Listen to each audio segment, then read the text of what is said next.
Kagala kati katufuge muno katuwemu omuyaga kuba twatumadde abalamu ne bataleeta kintu katutume omuyaga kale kibalume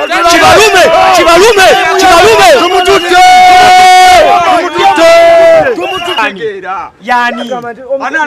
musajja kyayogera omusajja ayogera ne wesi pulezidenti omusajja ayogera ne ku kyalo kwabeera si kansala bannange obukulembeze buva wa Katonda bannange naffe tukkirize Mansuuru sifa abamutumye Katonda ye yamutumye mukkirize abali eyo abatulaba Mansuuru yamulese Katonda Mansuuru simanyi gye yavudde Mansuuru mwana wange beerawo Mansuuru yakalulu Mansuuru industry yali yagwa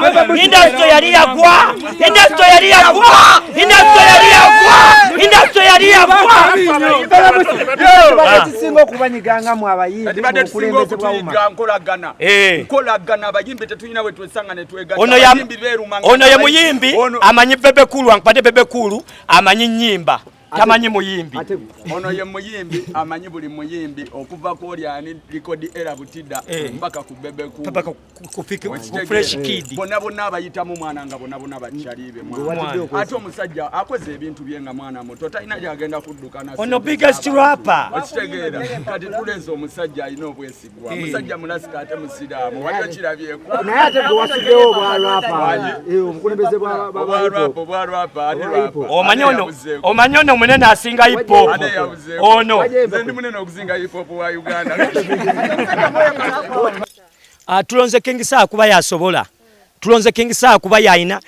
obusobozi bonna tulonze King Saa ng'afaanana nze ng'afaanana buli muyimbi tulonze King Saa ng'atufaanana tulonze King Saa nga enjala gye tulina agimanyi bwe twogera ku muyimbi upcoming King Saa yabairako upcoming bwe twogera ku rising star King Saa yabairako rising star bwe twogera ku new generation King Saa yabaddewo ku new generation up to this generation bwe twogera ku bayimbi abaakabi we are talking about King Saa ye kyali nange bwe nasooka okulaba ng'akuba cricket ovo ng'akuba freedom city ng'akuba by the King Saa obutebera bya nakastola akamu yavuganya kwa n'omuyimbi omwera namusinga okitegeera kwegamba King Saa ayina obubonero bonna obw'omuyimbi okubeera president ekirala obukulembeze buva wa Katonda simanyi na Allah subhanahu wa ta'ala mu kisibo kino gye yatugemulidde Mansuuru ama Allah akuwa amaanyi eyakulese mu bukulu ogenda kukawangula kuba I see the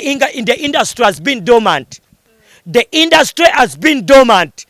The industry has been dormant for years. The industry has been dormant. Mumukiriza mne Bebecool yagambye tasobola. Tetugenda kukkiririza mu muntu yenna tuwerekera King Saa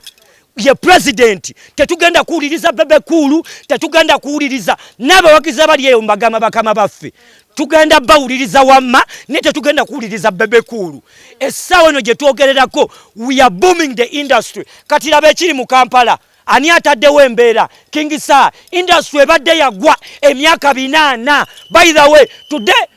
today I'm celebrating the independence of the Ugandan music industry ebadde yafa ng'omusika tetumanyi agenda okusikira industry ebadde yafa nga ne maiti eri ku National Theatre industry ebadde yayabika Bebecool yagambye ye mulonde Moise Bebecool temumunyumya afazali munyumya ku Sindi agenda okuvaako temunyumya ku Bebecool temunyumya ku Bebecool yali yasimbyewo kuki ye lwaki munyumya